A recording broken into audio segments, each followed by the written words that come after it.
Hello and welcome to Meowstermind Games. In this video, we are going to learn the single-player optimized game Reunited for Revenge. Designed and written by Anne Cox, with art from Nathan Cox, to be published by Meowstermind Games on Kickstarter soon. Set in the fictional sleepy college town Red Oak, home of Sylvan College of the Arts.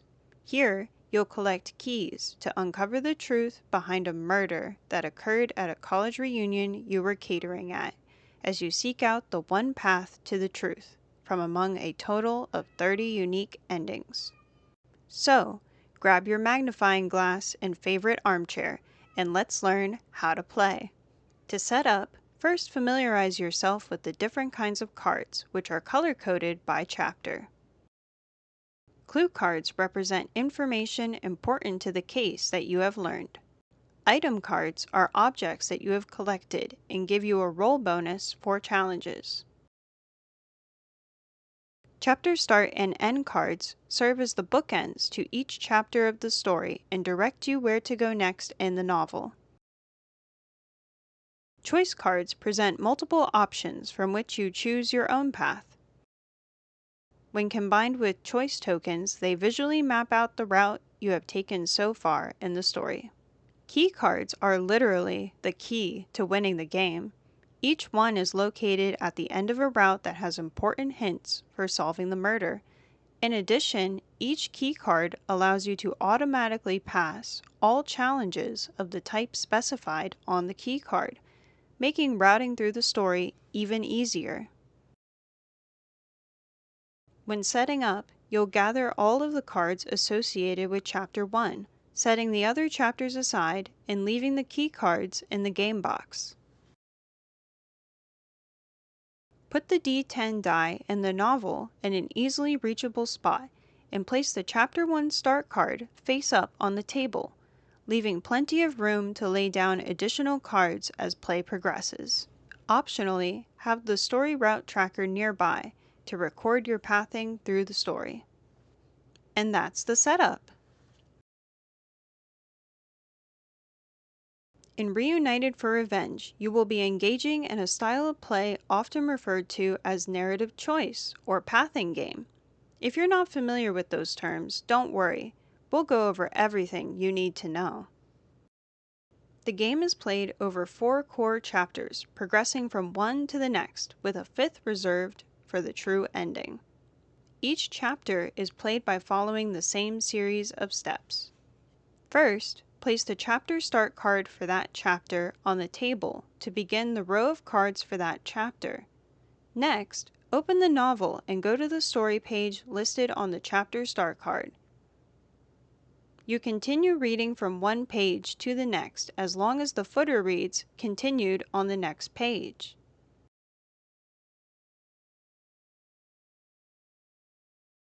Once you reach a page that has Go to Choice card, you're ready to make your first choice.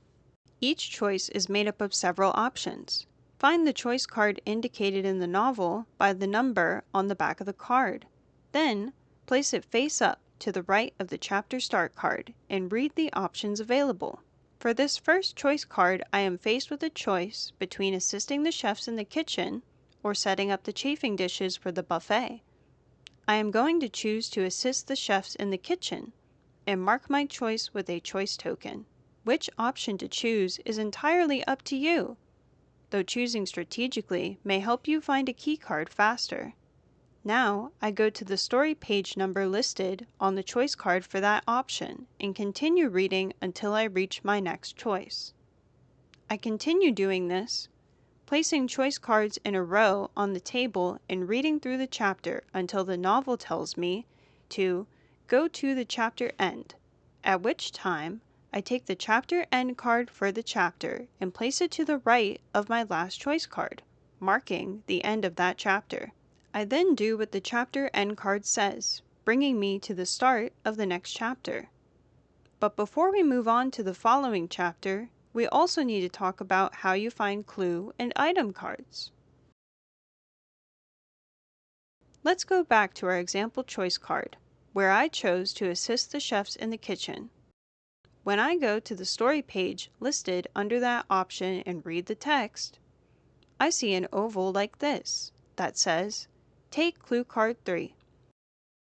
I then find Clue Card 3, and after reading what the clue is on the face of the card, I turn it back over and tuck it under my current choice card. You can also gain item cards in this same way. When the story tells you to take item card, you find the matching card and read what it is that you found on the face of the card.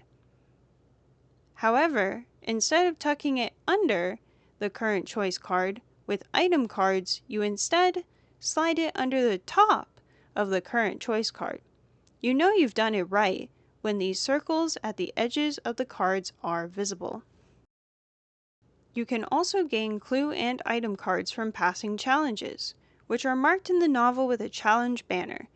When you encounter a challenge, roll the d10 die and see if you have any bonuses to add to your roll. There are 3 kinds of challenges: persuasion, wits, and strength, each with their own icon. Any item cards that you currently have attached to a choice card and has an icon on it that matches the current challenge type give you a +1 bonus to your roll. After you have determined the value of your roll, plus any bonuses, check the novel for what roll is necessary to pass.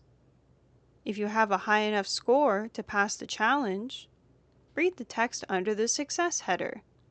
In this example, a 9 or a 10 is needed to pass. If you do not pass the challenge, then skip the text under success and instead read what comes after fail. After you have read the text under the appropriate section, skip to the End Challenge banner and continue reading as before. Now, be aware, do not read the success or the fail text prior to rolling the die. If you don't pass a challenge, there's no need to worry. Sometimes failing a challenge can actually be a good thing. So just have fun and let the die decide what awaits you. While clue cards do not give you a roll bonus for challenges, they do still serve a vital purpose. For one, they can help you, the player, figure out the mystery before the truth is revealed in the true ending, but only if you are able to tell which are real clues and which may be red herrings. Clue cards are also useful for passing checkpoints. Similar to challenges, checkpoints are found in the novel with a banner and this magnifying glass icon. Checkpoints ask if you have certain clue and item cards. If you do, then you read the text that follows. If not, then you jump to the next header in the checkpoint until you find a statement that is true for you. After you read the text that applies to you, skip to the End Checkpoint banner and continue reading from there. One thing to note with challenges and checkpoints is that you may be directed by the novel to go to a different story page. In that case, you do not need to continue reading after the End banner. Just read the story and follow the instructions on the new story page you were directed to instead. Now you know everything you need to complete a chapter. Continue progressing through the story, chapter by chapter, until you see the text "Ending Reached," indicating that you have completed a route. If you reached an ending that gives you a key card, make note of that in the story route tracker.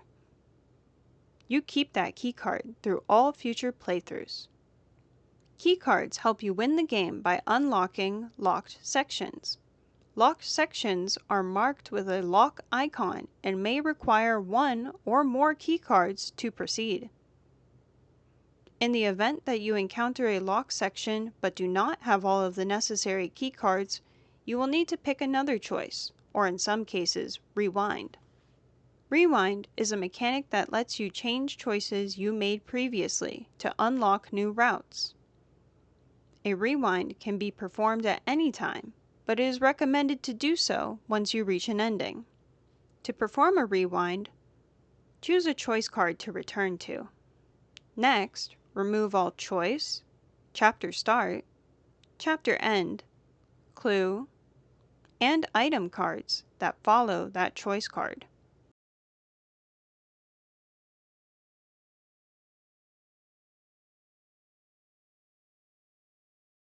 Additionally, remove any item or clue cards that are attached to the choice card you selected. Finally, move the choice token on that choice card to a new choice.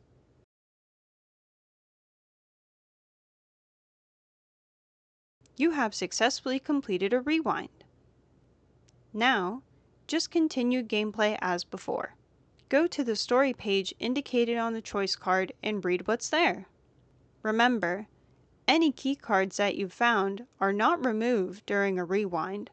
Those stay with you until the end of the game. All other cards are lost when a rewind is performed. And that's everything you need to know to play Reunited for Revenge. If you have any questions about anything we've gone over, feel free to put them in the comments below, and I'll gladly answer them as soon as I get a chance. You can also find additional information on the game on the official Meowstermind Games website, which I'll link in the description below. If you found this video helpful, please consider giving it a like and subscribing for notifications anytime we post a new video. Thanks for watching, and good luck sleuthing!